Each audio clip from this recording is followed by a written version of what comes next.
Hello and welcome to VAD Inspires. And look, are you sick and tired of getting sick and tired, but sick and tired about doing something about feeling sick and tired? If you are familiar with that kind of feeling, that's the feeling of anxiety and depression. And this is more of my personal story about why I was feeling depressed and anxious, and maybe it's something you can relate with. And the potential solutions that I'm going to give on this video, something that I have found helpful, that has been helping me on my way, might be something that might be beneficial to you. So, the reason I have felt depressed and anxious for a longest time is because of breaking promises to myself, right? I was breaking a lot of promises to myself. I set a goal, I'm going to do something, and I make excuses about not doing that. Or I start something and then I don't follow through to the end of the goal that I have set for myself. What that does, it erodes self confidence, it erodes self esteem. And I wasn't aware of this, but little by little, I was losing that motivation that I initially have to make videos, to create videos, to help out people who were suffering from mental health situations. And the reason that I am back now is because I now fully understand my why. I now fully understand the meaning of what I'm doing, why I'm doing what I'm doing. And that is the most impactful thing to help you with depression, finding your meaning, finding your life's purpose. But before I was able to get to that clarity, at the time of this video is being posted, if you look to the previous video, that was maybe 5, 6 months ago. I think it could be more than that. And that's because my inconsistency was being driven by my feeling of being depressed, my feeling of being despondent, hopeless. Because depression is feeling hopeless about your situation, and then anxiety is feeling powerless and fearful about the future. So you're feeling powerless and hopelessness at the same time. So you're stuck. It's like you have this arbitrage that you don't know, you don't have an idea on how to alleviate it, and you are hopeless about that. And that's how I felt. And that happened because I placed this high expectation on myself. I was trying to control things that were out of my control.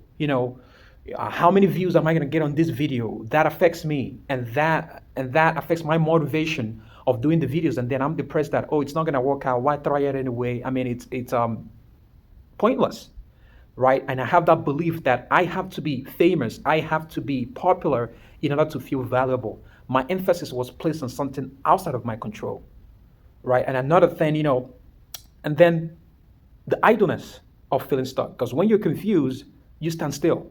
And that idleness of feeling stuck, that feeling confused and not knowing where to go, hopelessness and fearful at the same time, so you don't take action, something else replaces it. Something else comes in place of it. Because an empty vessel is always the best workshop for the devil, right? So that's how bad habits crept in. And I'm not surprised that we have an addiction problem in this country. We have people who are addicted to pornography or people who are addicted to drugs. And I think that has so much to do with unfulfilled potential than it has to do with people liking drugs. You have this immense potential, so much energy.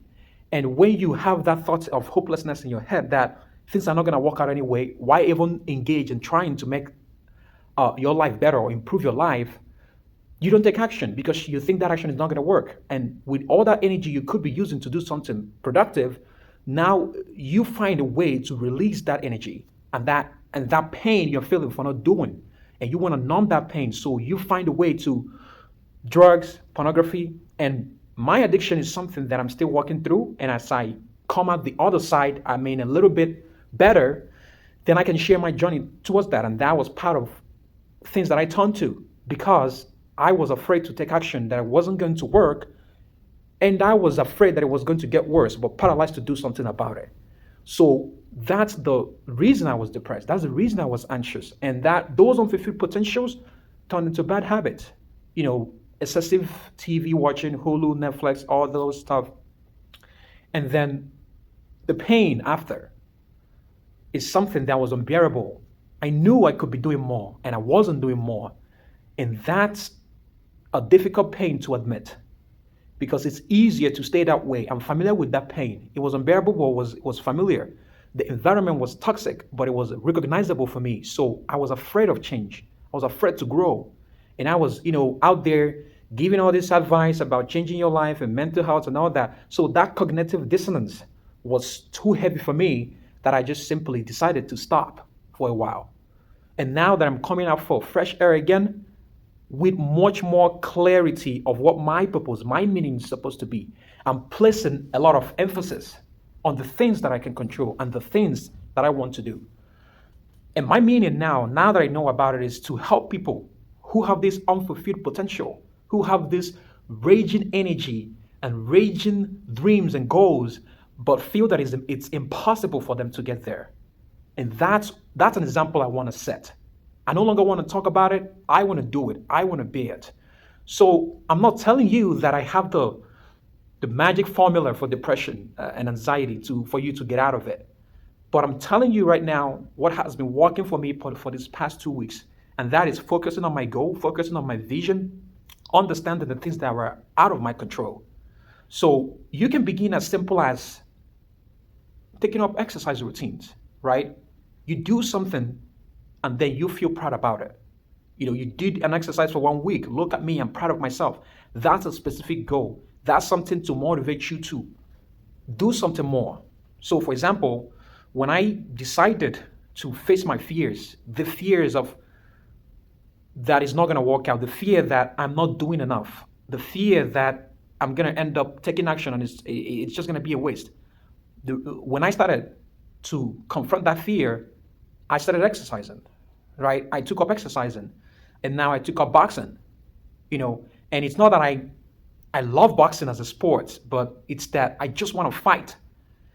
And that physical exertion that I give out, it helps me, it motivates me, because just staying on the couch and thinking about doing something positive, your posture matters, your body, the way you feel matters. So when you change that, it changes your whole physiology, and then the change starts to happen. You start to think about ways to get better.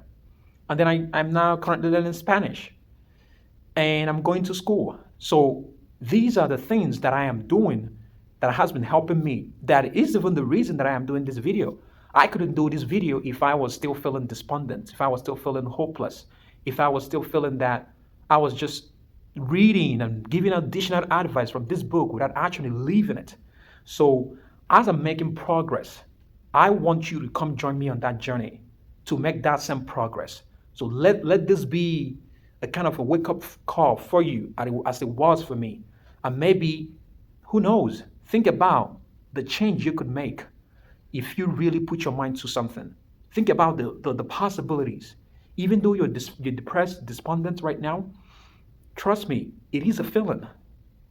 And the way I'm feeling right now versus the way I felt 2 weeks ago, it's like night and day. And that feeling came from doing actions, doing things that was leading me towards my purpose, my goal, the things that I wanted to do. And if you start taking those small daily actions, self-confidence will start to come back. Self-esteem will start to rise. Depression and anxiety will be something that you will be talking about in past tense. And while I'm not fully there yet, I am making progress in a way for me to share my journey with you. And I hope this helps you out a lot. And I hope you take out at least one thing from this and implement it, because it's called self-help, not shelf-help or watch help. So as always, thank you so much for watching. Be safe and stay inspired.